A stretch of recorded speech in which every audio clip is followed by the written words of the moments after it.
With so many options, why choose Arizona State University? For me, the only online option was ASU because of the quality. Their faculty was really involved with their students and care about your personal journey. The dedication to my personal development from my professors, that's been extremely valuable to me. Earn your degree from the nation's most innovative university. Online. That's a degree better. Explore more than 350 plus undergraduate, graduate, and certificate programs at asuonline.asu.edu. I want you to picture a scenario. It's a Tuesday afternoon. You've been job hunting for a few weeks, which we all know is its own special kind of torture. You've been staring at screens, tweaking your resume, changing the font size from 11 to 12 and back again. And finally, you find a role that actually looks perfect. You hit submit. The moment of truth. Exactly. And, usually you expect silence. Or maybe an automated, thanks, we received your application email that just goes straight to spam. Right. But this time, 10 minutes later, you get a ping. It's an invite. They want to interview you. That is the dream scenario. Fast response, immediate interest. It feels great. But then you open the email to schedule it, and there's a catch. Oh, or wow. maybe it's a perk. The email says, you have a choice. Would you prefer to conduct your preliminary interview with a human recruiter, or would you prefer our AI voice agent? It sounds like such a modern, convenient question, doesn't it? A bit of autonomy, a little control over a stressful situation. That's exactly what I would think. Yeah. I think, oh, cool, they're flexible. Maybe I pick the human because I'm old school and I want to charm them. Or maybe I pick the AI because I want to do the interview at midnight in my pajamas. But, and this is why we're here today, what if I told you that the simple act of clicking one of those buttons is actually a test? Or to be more accurate, a signal. A signal. That is the key phrase for today's deep dive. We're unpacking a fascinating new working paper titled Choice as Signal, the Strategic Design of AI Hiring Systems. Right. And I need to emphasize the scale here, because this wasn't 5 people in a conference room. This was a massive natural field experiment involving, 70,000 job applicants. It's a huge data set. And the reason this paper is making such waves in the econ world is that it flips the usual AI conversation on its head. How so? Usually when we talk about AI and hiring, we ask a substitution question. Is the robot better than the human? Right. Man versus machine. But this research suggests that's kind of the wrong lens. It's not just about substitution, it's about design. Specifically, the authors argue that when you give people a choice between a human and a machine, you aren't just being nice. You're doing something else. You're creating a mechanism where the applicant reveals private information about themselves before the interview even starts. That is the part that it blew my mind when I was reading through this. The idea that clicking human or AI tells the company something deep about my confidence and my ability. Yeah. So let's unpack this choice as signal concept, because my gut instinct, and I think a lot of listeners would agree, is choose the human. You can build a rapport, you can make a joke, you can explain away that weird gap in your resume from 2019. And that instinct is exactly what the researchers are analyzing. Yeah. Let's break down the game theory here because it is fascinating. Imagine you're a high-ability candidate. You know your stuff. You have the skills, the experience. You've prepared. What's the one thing you want from an interviewer? I want them to notice. I want them to see that I'm good. I want them to grade me accurately. Exactly. You want precision. In data terms, you want a measurement tool that has very low variance. You want a scale that's going to weigh you and say 10 out of 10 every single time. You don't want a scale that fluctuates depending on the weather. Exactly. And the assumption here, or at least the perception, is that high-ability candidates tend to see the AI as that precise scale.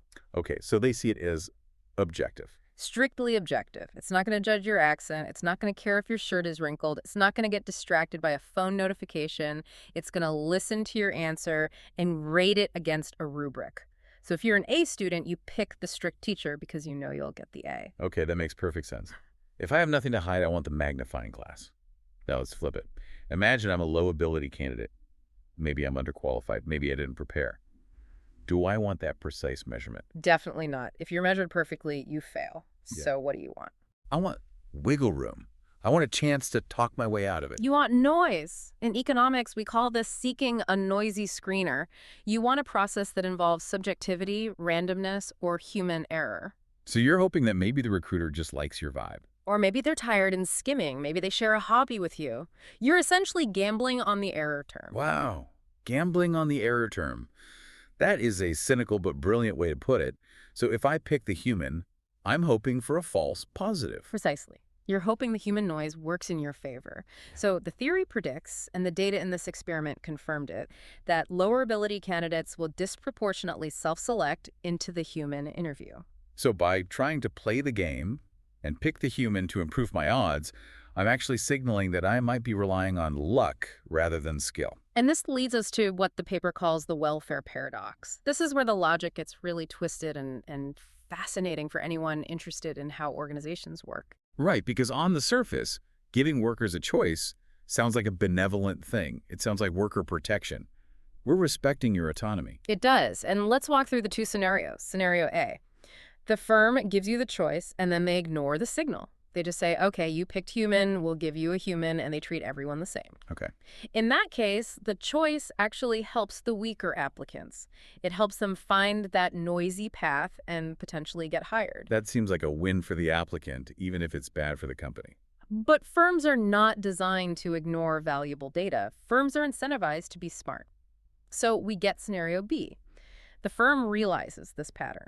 They look at the 70,000 applicants and say, aha, the people who pick the AI tend to be stronger. The people who pick the human tend to be weaker. And once they realize that, the trap snaps shut. Exactly. Once they treat the choice as data, they might start downgrading you just for picking the human, or they might instruct the human recruiters to be extra skeptical. So, paradoxically, by giving me the right to choose, the system creates a situation where the lower ability candidates, the very people who wanted the human interviewer, are actively harmed by revealing their preference. Yes. That is a wicked twist. You're handed a freedom, but exercising it is an admission of weakness. It's like being given the right to remain silent, but the jury assumes that if you stay silent, you must be guilty. That's a very apt analogy. It's a separating equilibrium where the choice itself separates the strong from the weak. But hold on. This whole theory rests on one massive assumption, that the AI is actually better at judging people. Because if the AI is terrible or random or justly makes stuff up, then even the smart people wouldn't pick it. That's the crucial variable. If the AI is just a random number generator, the signal falls apart. But the source material breaks down the performance data from this experiment, and it's fascinatingly nuanced. Right. It's not that AI is better, period. It's about comparative advantage. I love this part of the paper. They didn't just look at hired or fired. They broke it down by skill type. Language skills versus analytical skills. Right. So let's look at the data points. When it came to assessing language skills, communication, fluency, vocabulary, tone, human recruiters were actually slightly more precise. Okay. The precision parameter was about 7.95 for humans versus 7.86 for AI. So humans won that round. Barely. They did, though it was close. And that makes sense. We're social animals. We've spent hundreds of thousands of years evolving to understand speech, irony, cultural nuance, subtext. We're still the gold standard for, can this person hold a conversation? But then you look at the analytical side. And that's a different story entirely. When you look at analytical skills, logic, technical reasoning, math, problem solving, the AI didn't just win, it blew the humans out of the water. Really? The AI precision was 9.66 compared to just 7.5 for humans. That's a massive gap. 9.66 to 7.55. It's statistically huge. The AI is simply much better at rigorously checking if your logic holds up. It doesn't make calculation errors. It doesn't get confused by complex logic chains. It checks the work instantly. Humans, on the other hand, we skim, we assume, we get lost in the details. So we have a situation where humans are better at the soft stuff and machines are better at the hard stuff. Which leads to the big takeaway regarding the hybrid solution. Because the paper says you shouldn't just pick one. I feel like hybrid is the answer to everything in corporate life these days, but what does it actually mean here? Is it a robot sitting next to a human? Essentially, yes, but sequentially. The simulation results in the source are very clear. If you use only humans or only AI, you're producing inferior results. The best outcomes for both the company and the candidate came from a hybrid system where the firm observes signals from both. The stats on this were wild. They found that by combining the signals, they could raise job offers by 7%, which is great for candidates who need jobs. But the kicker was the firing rate. Right. Involuntary separations. That's the polite HR term for getting fired because you couldn't do the job. And that went down. The hybrid system reduced those by approximately 24%. 24%. That's a quarter of your bad hires just vanishing. because you used a smarter system. And I want to pause on that because we often talk about efficiency as just a corporate benefit. But think about the human cost of a bad hire. Yeah, that's true. Getting hired for a job you're not qualified for is a miserable experience. You struggle, you're stressed every day, you feel like an imposter, and then 3 months later you get fired. It disrupts your life. It damages your confidence. That's a really good point. We usually think hard interview equals bad for applicant. But a rigorous interview that prevents a mismatch is actually saving you from a future disaster. Exactly. By improving the match quality up front, using this hybrid precision, you're saving people from that failure. The data showed that applicants screened by the AI voice agents had higher retention rates at 1, 2, 3, and 4 months. They stuck around because they were actually capable of doing the work. Precisely. I want to move this from the abstract to the real world. The source mentions a specific company, PSG Global Solutions, and their AI agent, Anna. Yes, Anna AI. This is a great case study in implementation. PSG is a recruitment outsourcing firm. They handle high-volume hiring call centers, customer support, that kind of thing. And they rolled out Anna AI, but they did it with a specific philosophy, transparency. She introduced herself as a bot, right? She didn't try to pretend to be Sarah from HR. Explicitly, I am an AI. And crucially, she, or rather the system told applicants, a human recruiter will review this and make the final decision. That feels like it changes the stakes completely. It lowers the temperature. It builds what organizational psychologists call procedural justice. People are generally willing to be assessed by an algorithm if they feel the process is fair and that there's a safety net. Right. If you try to trick people, or if it feels like a black box where a robot rejects you and you never speak to a soul, that's when you get the backlash. But knowing a human is in the loop, that makes the precision of the AI less threatening. The source also talks about a strategy called dimension-specific assignment, which sounds like a mouthful, but it basically means let the robot do the math, let the human do the vibes. Roughly, yes. It's taking that comparative advantage we talked about and operationalizing it. Don't just swap a human for a robot. Assign the AI to do what it's good at: coding problems, quantitative reasoning, checking technical specs. And then? Then assign the human to do what they're good at: negotiation, cultural fit, client-facing skills. There was an example from financial services, right? Exactly. A financial firm might use AI to grill you on quantitative models because the AI can check your math instantly, but then have a human sit down to see if you can explain that model to a confused client without being condescending. You get the best of both worlds. I love that. It makes the interview process sound less like a hurdle and more like a properly designed diagnostic test. But speaking of design, you mentioned earlier that this is a design problem. One of the big drivers here isn't just quality, though. It's pure volume. Scalability is the elephant in the room. This experiment involved 70,000 applicants. Human recruiters have biological limits. Of course. If you have to interview 50 people in a day for a call center job, by person number 45, you are done. I'm exhausted just thinking about interviewing 50 people. My brain would be mush. Exactly. You're suffering from decision fatigue. Your judgment is impaired.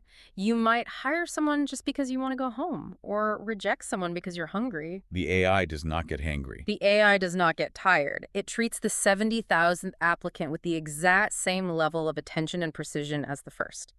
This solves the fatigue problem in high-volume hiring. But this brings us back to the policy side of things. We talked about the choice being a signal, but in some places, regulators are stepping in to say, no, people have a right to human review. This is where the legal and economic realities crash into each other. The right to human review is a common clause in data protection frameworks like the GDPR in Europe. It implies that you shouldn't be judged solely by a machine. But the source raises a fascinating point. If we legislate a right to choose, we might need to regulate whether firms can judge you for that choice. Wait, explain that. Well, imagine I have a legal right to ask for a human interviewer. I exercise that right. But if the company is allowed to look at that and think, oh, he asked for a human, he must be weak, he must be hiding something, then my right is effectively useless. Because using my right acts as a penalty. Precisely. So to make the right real, you almost have to blind the company to the fact that I made the choice. Or prevent them from conditioning the hiring decision on it. But if you do that, you lose efficiency. You lose that valuable signal data as a trade-off. If you protect the low-ability candidate from being judged for their choice, you make the whole system slightly less accurate. If you prioritize accuracy, the weaker candidates suffer. It's a classic efficiency versus equity. problem. You can't really have both perfectly. And there's another layer the source touched on, continuous learning. The labor market isn't static. Skills change. Economic cycles change. The definition of a good employee in 2019 is very different from 2025. Exactly. Suddenly, remote work adaptability matters a lot more. The source emphasizes that you can't just train the AI once and walk away. You have to constantly retrain it. Why is that? If the market shifts and suddenly adaptability becomes more important than technical precision, your old AI model might start picking the wrong people. So it's not a set-it-and-forget-it tool. It requires human oversight to tell the AI, hey, the goalposts have moved. Precisely. The humans aren't just doing the soft skills interviews. They're the architects ensuring the building doesn't fall down. Okay, let's bring this all together. We've covered a lot of ground today. We started with the idea that the seemingly innocent choice between a human and a robot is actually a strategic test. A test that reveals your confidence. We learned that high performers gravitate toward the cold, hard precision of AI because they want their skills recognized. Right. Low performers consciously or subconsciously seek the noise of human interaction to improve their odds of slipping through. And we saw that the data backs this up. AI wins on analytics. Humans win on language. But the real gold standard is the hybrid system, combining both signals, reduced bad hires and firing rates by 24%. Which is a win for everyone. Companies save money, and people are saved from the misery of taking a job they can't handle. And we looked at how companies were actually doing this, being transparent, like Anna AI, and splitting the tasks so robots do the robot work and humans do the human work. It really reframes the whole AI taking our jobs narrative. In this context, AI is helping us find the right jobs, provided the system is designed correctly. It certainly changes how I'll look at job applications from now on. It's not just about the answers I give, it's about the process I select. I'm realizing that my preference for a friendly chat might be revealing more about my own insecurities than I thought. It forces a moment of honest self-reflection. If you're truly confident, you should welcome the scrutiny of the machine. So here's where I want to leave our listeners today. We usually end with a provocative thought, and this one has been sticking with me since we started talking about this signal. Go on. We are moving into a world where choosing a human is seen as the safe or easy option for the candidate, a way to hide flaws. So if that trend continues, and if that data signal gets stronger, will we reach a point where insisting on human interaction in a professional setting becomes a red flag? That's a profound question. Think about it. If you say, I need to speak to a person, well, the person on the other end or the algorithm on the other end think, what is this person trying to get away with? Why are they afraid of the data? It's the death of the benefit of the doubt. If human interaction becomes synonymous with seeking a loophole, then we risk devaluing human connection entirely. We might start viewing a request for connection as an admission of incompetence. And that is a very strange world to be heading toward. A world where let's grab a coffee and chat is suspicious behavior. Something to mull over. The next time you see a chat button, think, I just want to talk to a real person. You might want to be careful what you wish for. Indeed. That's it for this deep dive. Thanks for listening, and we'll catch you on the next one.